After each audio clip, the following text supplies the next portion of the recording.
Bienvenidos a ThinkTag. En el vídeo de hoy vamos a ver 10 pautas de accesibilidad para hacer más accesibles nuestros PowerPoints.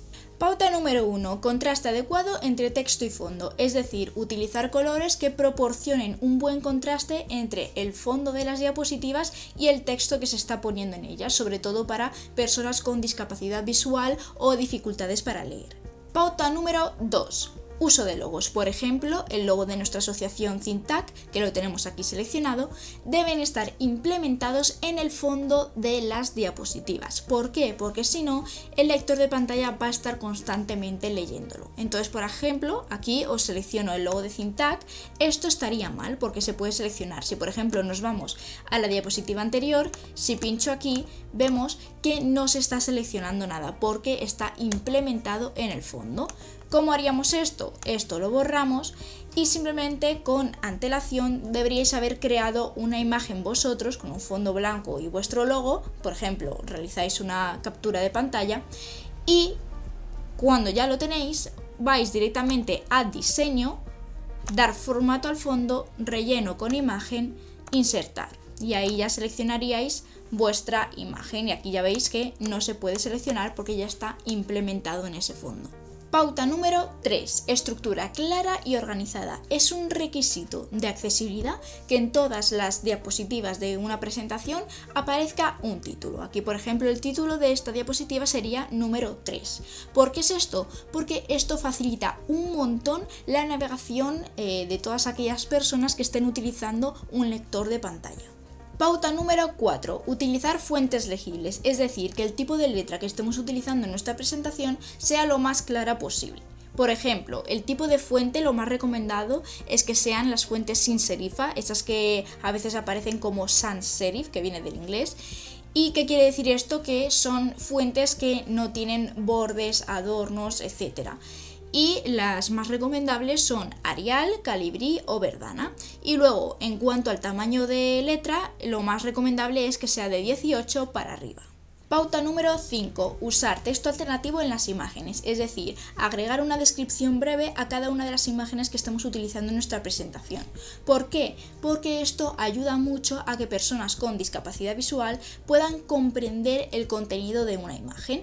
¿Cómo se hace esto? El método es muy sencillo, simplemente habría que clicar en el botón derecho del ratón encima de la imagen e ir a ver texto alternativo. El propio PowerPoint de por sí te genera la descripción de la imagen, simplemente habría que darle a este botón y vemos cómo nos la genera aquí. Vale. En el caso de que nosotros estemos poniendo una imagen en nuestra presentación simplemente como elemento decorativo o añadir un detalle, pero que no sea relevante para comprender lo que estamos queriendo decir, ni sea algo que añada información al texto, en ese caso habría que marcarlo como elemento decorativo, porque de esta forma el lector de pantalla no va a leerlo. Pauta número 6. Accesibilidad al audio y vídeo. Esto es simplemente que nos aseguremos de proporcionar subtítulos, descripciones de audio y transcripciones a cualquier elemento multimedia que estemos incluyendo en nuestra presentación. Pauta número 7. Compatibilidad con lectores de pantalla. Es decir, lo ideal sería que nosotros realizásemos pruebas con lectores de pantalla para asegurarnos de que el contenido de nuestra presentación sea completamente accesible para personas ciegas o con discapacidad visual. Pauta número 8. Documentar el contenido complejo de nuestra presentación. Es decir, si por ejemplo estamos incluyendo gráficos o tablas, pues tenemos que proporcionar una descripción textual muy detallada para que todas las personas puedan entender la información que está presentada en ese gráfico o tabla. Y esto se puede hacer a través de dos opciones. Las pongo aquí. Opción 1 puede ser explicar todo el contenido de la tabla de forma textual en un cuadro de texto como este de aquí.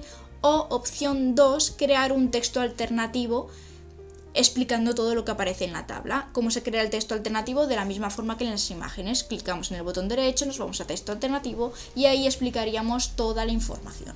Pauta número 9. Verificar la navegación mediante el teclado. Es decir, nos tenemos que asegurar que toda nuestra presentación es completamente navegable utilizando solamente el teclado.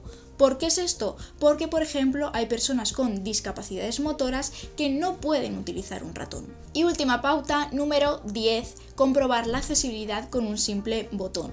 Ya de por sí, a lo largo de nuestra presentación, si observáis, veis aquí abajo que pone accesibilidad, todo correcto. En este caso está todo correcto porque estamos siguiendo bien nuestras pautas, pero perfectamente nos podría poner existen errores. ¿Qué es lo que tenemos que hacer? Nos iríamos a revisar y a comprobar accesibilidad. En este caso nos pone, no se encontró ningún problema de accesibilidad. Las personas con discapacidades no tendrán dificultades para leer la presentación, pero en caso de que sí que existan errores, os van a poner ahí todos y cómo resolverlos. Por último, nos gustaría daros un consejo de usabilidad, que es que intentéis no llenar toda la diapositiva con mucho texto, porque esto hace que tengáis que reducir el tamaño de la letra y al final acarrea con diferentes consecuencias, como por ejemplo que el asistente al final no atiende al ponente, que lo estamos saturando de información y que personas con dilexia o con alguna limitación cognitiva al final pueden no entender nada. Y eso es todo, espero que el vídeo os haya gustado y sobre todo servido, y por favor, para cualquier duda que tengáis, no dudéis en poneros en contacto con nosotros, ya sea a través de nuestra web, a través de nuestro LinkedIn, que estaremos encantados de resolverosla. Un saludo.